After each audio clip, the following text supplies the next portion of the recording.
ഒരു ചെറിയ പൈസക്ക് ഇലക്ട്രോണിസിറ്റി ഫേസ് 2 ഇന്ത്യയിലെയും ലോകത്തിലെയും വളരെ പ്രശസ്തമായ ലോകത്തിലെ നമ്പർ 1 IT കമ്പനികളായ സീമെൻസും ഇൻഫോസിസും അതുപോലെ തന്നെ ടെക് മഹീന്ദ്രയും ടാറ്റ കൺസൾട്ടിംഗ് സർവീസും അവരുടെ റെസിഡൻഷ്യൽ അപ്പാർട്ട്മെന്റുകളുടെ താഴെയായി 2 ലേഡീസ് പീജിന്റെ സെന്ററിൽ നല്ലൊരു ലൊക്കേഷൻ നല്ല ക്രൗഡഡ് ഏരിയയിൽ നല്ല ഒതുങ്ങിയ ഒരു ജ്യൂസിന്റെ ഷോപ്പാട്ടത്. ഈ ഷോപ്പിന്റെ ചുറ്റുഭാഗത്തും നിരവധി IT മേഖലയിൽ വർക്ക് ചെയ്യുന്ന ആളുകൾ താമസിക്കുന്ന നിരവധി കോളനികളും പീജികളുള്ള ഒരു ജനങ്ങളുടെ ഒരു സാഗരത്തിന്റെ ഒത്ത സെന്ററിലായിക്കൊണ്ട് നല്ല കിണ്ണം കാച്ചിയ ഒരു ജ്യൂസിന്റെ കൗണ്ടർ. ജ്യൂസ്, ചായ, സാൻഡ്വിച്ച്, ബർഗർ ഈ ഐറ്റംസിനൊക്കെ പറ്റിയ എല്ലാ എക്യുപ്മെന്റ്സും ആ സാധന ജംഗമ വസ്തുക്കളും അതിന്റെ ഉള്ളിലുണ്ട്. സാധനത്തിനൊക്കെപ്പാട് അവർ ചോദിക്കുന്ന വില 3.5 ലക്ഷം രൂപയാണ്.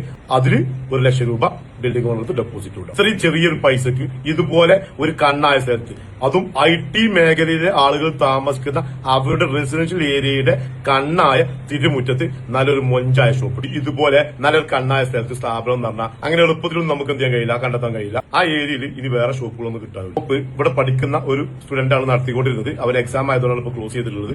റണ്ട് ചെയ്തുകൊണ്ടിരുന്ന സമയത്ത് 8 to 10 രൂപയുടെ കച്ചവടം അവിടെ റെഗുലർ ആയിട്ടുണ്ടായിരുന്നു. ഇതുപോലെ കുറഞ്ഞൊരു പൈസക്ക് പിന്നെ ഇതുപോലെ കണ്ണായ സ്ഥലത്ത് ജനങ്ങളുടെ ക്രൗഡുള്ള നല്ല IT എംപ്ലോയീസ് താമസിക്കുന്ന റെസിഡൻഷ്യൽ ഏരിയയിൽ ഇതുപോലെ ഒരു കുറഞ്ഞ വാടകക്കും കുറഞ്ഞ പൈസക്കും ഒരു ഷോപ്പ് കിട്ടാറില്ല. പ്രത്യേകിച്ച് ഇലക്ട്രോണിസിറ്റി ഫേസ് 2 അത്ര എളുപ്പമല്ല. നോമ്പും പെരുന്നാളും കുടുക്കലും കല്യാണം കഴിയുമ്പോഴൊന്നും ഇലക്ട്രോണിസിറ്റി ഫേസ് 2 ഷോപ്പ് നിൽക്കില്ല. അതും ഈ ചെറിയൊരു പൈസക്ക് ചെറിയൊരു വാടകയ്ക്ക് ഇതുപോലെ ക്രൗഡായ സ്ഥലത്ത്. അപ്പോൾ വേണ്ട ആൾക്കാർ വേഗം വിളിച്ചോളി. Thank you very much.